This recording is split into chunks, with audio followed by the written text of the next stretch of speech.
Well, hello there from Los Angeles. Phil Simborg here, and I had a lot of fun in Los Angeles. I won some, I lost some. In this particular match, I am red, and I'm playing Bob Coca, and who is a giant and a great player and a good friend and a mathematical genius and intimidates the heck out of me. But I happen to be winning here.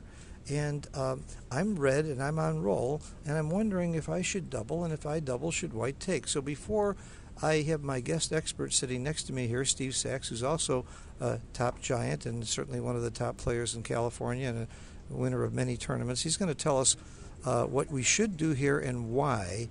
But first of all, I'm going to have a moment of silence, and you decide, would you double if you were red, and would you take or drop if you're white? Now, again, the score is red is leading 6-3, which is 5 away, 8 away, and an 11-point match. So think about what you would do.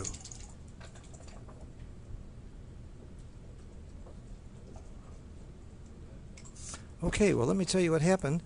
I doubled, and Bob snapped it up, and I rolled double ones and went on to win the game and the match. It wasn't that easy to win the match, but we went from there. Now, what should have happened, what would happen under different circumstances, I'm going to leave that to Steve Sachs and shut up now. Here, Steve, thank you for being our guest today.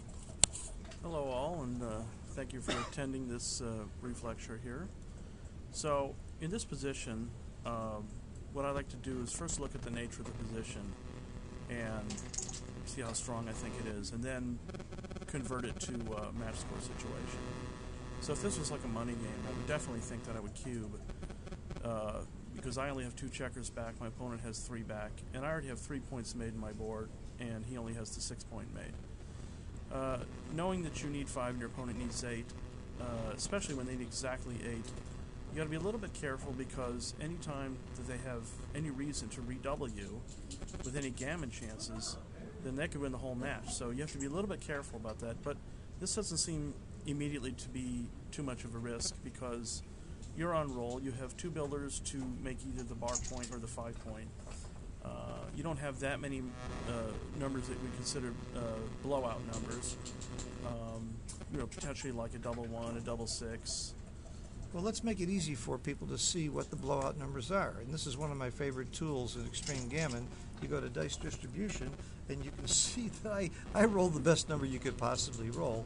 So these numbers that make the bar and make the 5-point or just run real big are obviously your blowout numbers.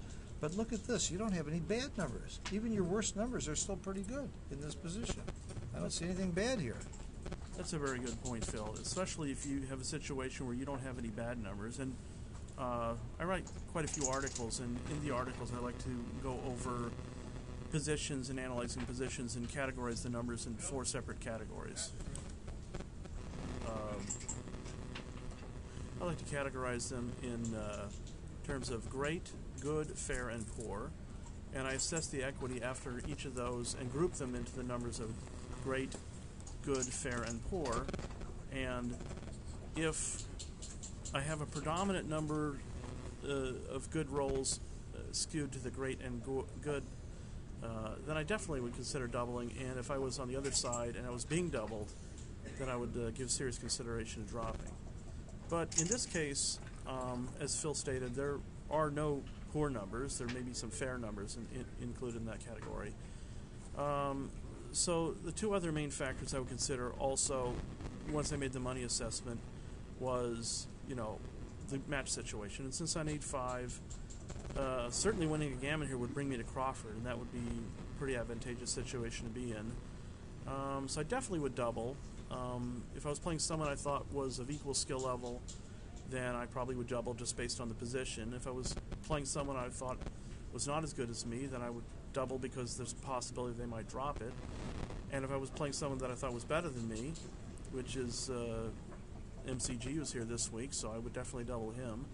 And I would double that because I want to increase the volatility against a superior player. Well, I have to admit that I will gladly admit that Bob Coca is better than me, and that's one of the reasons I gave the cube.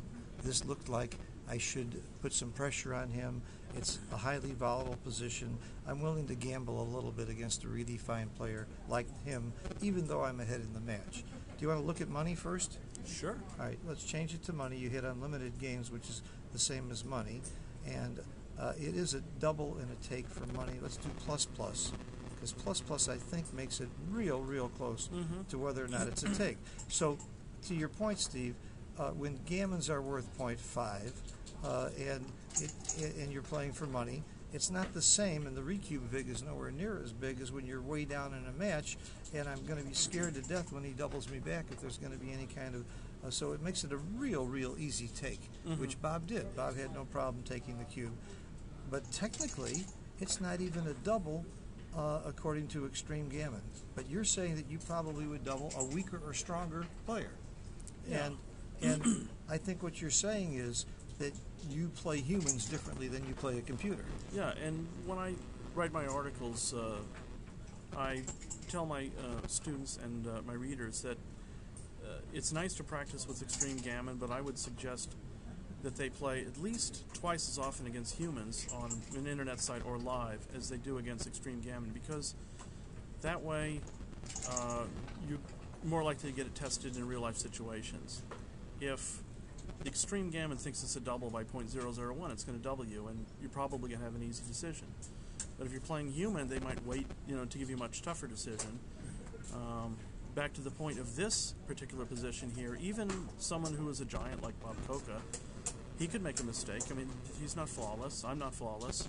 So, and you got this 8.7% here that says that even though you might be making a little under a 3% error, it's more than made up for if you can get 8% of the people to drop this, and I'm pretty sure you can. And of average players, you'll get more than 10% that would drop this cube. Yeah, I mean, people, especially if they're under time pressure, they may react differently than if they was, taking a SimBoard quiz. It's quite a real situation. Steve, I really appreciate the analysis. I feel better about doubling now. I don't think it really is a mistake against humans. And, of course, I got to congratulate Bob for making the right decision. Thanks, Steve. We'll do this again sometime soon, I hope. My pleasure. Bye-bye.